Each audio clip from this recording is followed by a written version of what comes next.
할렐루야. 오늘도 귀한 하나님의 이 말씀을 통해 우리에게 도전이 되고 위로가 되는 귀한 시간이 되시기를 주님의 이름으로 축복합니다. 오늘의 말씀 읽고 같이 말씀 나누도록 하겠습니다. 오늘의 말씀은 왕이 된 사울, 사무엘상 10장 17절에서 27절까지입니다. 사무엘이 백성을 미스바로 불러 주님 앞에 모아놓고 이스라엘 자손에게 하나님이 하신 말씀을 전하였다. 나 주 이스라엘의 하나님이 말한다. 내가 이스라엘을 이집트에서 데리고 올라왔고 내가 너희를 이집트 사람의 손과 너희를 학대하던 모든 나라의 손에서 건져내었다. 그러나 오늘날 너희는 너희를 모든 환난과 고난 속에서 건져낸 너희 하나님을 버리고 너희에게 왕을 세워달라고 나에게 요구하였다. 좋다. 이제 너희는 지파와 집안별로 나 주 앞에 나와 서거라.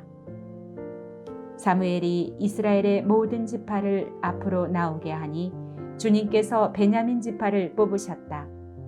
사무엘이 베냐민 지파를 각 집안별로 앞으로 나오게 하니 마드리의 집안이 뽑혔고 마드리의 집안 남자들을 앞으로 나오게 하니 기스의 아들 사울이 뽑혔다. 사람들이 그를 찾았지만 보이지 않았다. 그래서 사람들이 다시 주님께 여쭈어 보았다. 그 사람이 여기에 와 있습니까? 주님께서 말씀하셨다. 그는 짐짝 사이에 숨어 있다. 사람들이 달려가 거기에서 그를 데리고 나왔다. 그가 사람들 가운데 섰는데 다른 사람들보다 어깨 위만큼은 더 커 보였다. 사무엘이 온 백성에게 말하였다. 주님께서 뽑으신 이 사람을 보아라. 온 백성 가운데 이만한 인물이 없다. 그러자 온 백성이 환호성을 지르며 임금님 만세 하고 외쳤다. 사무엘이 왕의 제도를 백성에게 알려준 다음 그것을 책에 써서 주님 앞에 보관하여 두고 온 백성을 각자의 집으로 돌아가게 하였다. 사울이 기브아에 있는 자기의 집으로 돌아갈 때에 하나님께 감동을 받은 용감한 사람들이 사울을 따라갔다.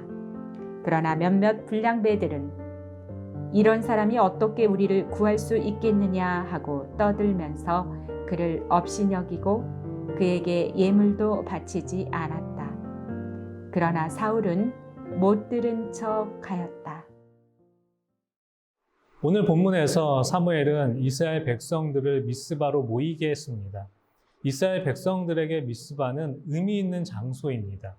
미스바에서 하나님께 회개하고 통곡하고 새로운 부흥의 시작이 되던 영적 대각성의 장소입니다. 하나님의 능력을 체험했던 곳입니다. 그런데 이곳에서 사울이 이스라엘의 초대 왕으로 세움받게 되는 것입니다. 이스라엘의 왕이 세워진 이유가 무엇입니까? 이스라엘에게 왕이 없었던 것이 아니었습니다. 이스라엘은 하나님께서 왕이 되어 주셨지만 이스라엘 백성들은 보이지 않는 하나님을 거절하게 됩니다. 오히려 여러 나라들과 같이 보이는 왕이 세워지기를 원하게 됩니다. 오늘 본문 19절의 말씀을 보시면 이렇습니다. 그러나 오늘날 너희는 너희를 모든 환난과 고난 속에서 건져낸 너희 하나님을 버리고 너에게 왕을 세워달라고 나에게 요구하였다. 좋다. 이제 너희는 지파와 집안별로 나 주 앞에 나와 서거라. 이스라엘 백성들이 이 환난과 고난 가운데서 인도해 주신 분이 하나님이심에도 불구하고 이스라엘 백성들은 하나님을 버리고 자신들의 왕을 세워달라고 요구하는 것입니다. 하나님은 이스라엘 백성들의 요청으로 왕을 세우시기 위해 이스라엘의 각 지파별로 1000명씩 오게 하여 왕을 선출할 수 있도록 하셨습니다. 모든 지파 중에서 베냐민 지파가 뽑히게 되었고 가족별로 뽑는 것을 통해 결국 사울이 선택받게 되었습니다. 이 제비 뽑기를 통해 사울이 왕으로 뽑히게 된 것입니다. 이 제비를 뽑는다라는 것은 하나님의 주권을 인정하는 중요한 방법 중에 하나입니다. 이미 하나님께서 사울을 왕으로 세우시기 위해 기름 부음과 여러 징조들을 보여주셨지만 이 제비를 통해 사울이 왕으로 뽑히게 된 것입니다. 이 제비를 통해 뽑히게 된 사울의 모습은 어떠했습니까? 오늘 본문 22절 말씀에 이렇게 말씀하고 있습니다. 그래서 사람들이 다시 주님께 여쭈어 보았다. 그 사람이 여기에 와 있습니까? 주님께서 말씀하셨다. 그는 짐짝 사이에 숨어 있다. 사울은 자리를 피하고자 짐 사이에 숨었습니다. 왕에 뽑히는 것은 참으로 영광스러운 자리입니다. 그러나 사울은 짐 사이에 숨었습니다. 아마 자기 자신이 왕으로 서기에 부족하다라고 여기는 것입니다. 이 사울은 자신을 낮추어 이렇게 고백했었습니다. 사무엘상 9장 21절 말씀에 이렇게 고백합니다.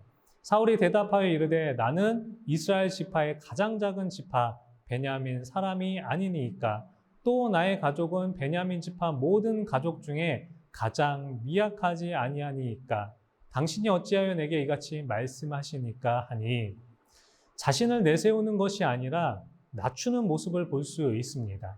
이 하나님이 쓰시는 사람은 자신을 낮추는 자입니다.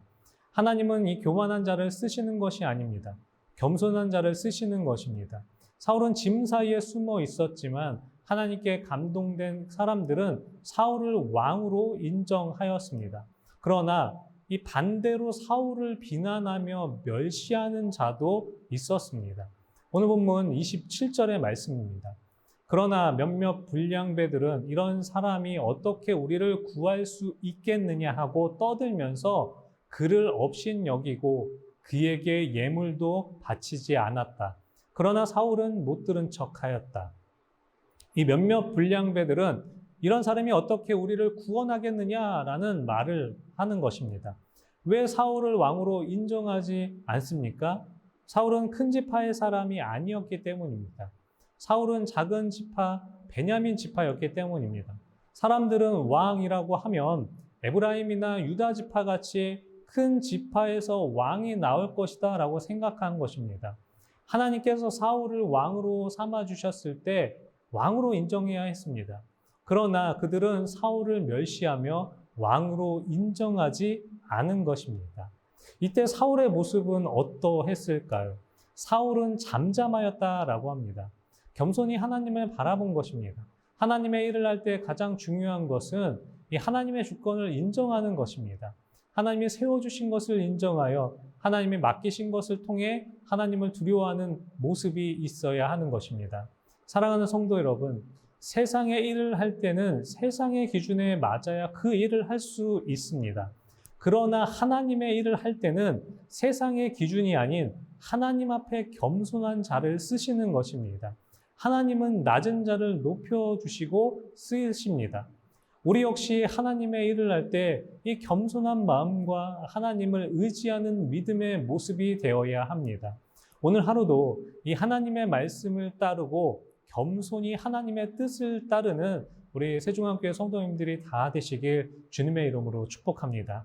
기도하겠습니다. 하나님 너무나 감사합니다. 오늘도 또 귀한 하나님의 말씀 나누게 하심에 너무나 감사를 드립니다. 하나님 쓰시는 자는 이 겸손한 자임을 우리가 배웠습니다. 우리의 삶과 우리의 믿음의 모습도 날마다 하나님 앞에 겸손한 자의 모습으로 있게 하여 주시고 하나님의 뜻을 온전히 쫓아 나아가는 모습이 될 수 있도록 인도하여 주시옵소서.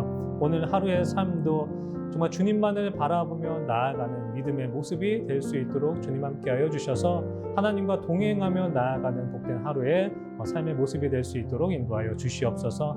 주님 감사합니다. 이 모든 말씀 우리 주 예수 그리스도의 이름으로 감사히 기도드리옵나이다. 아멘.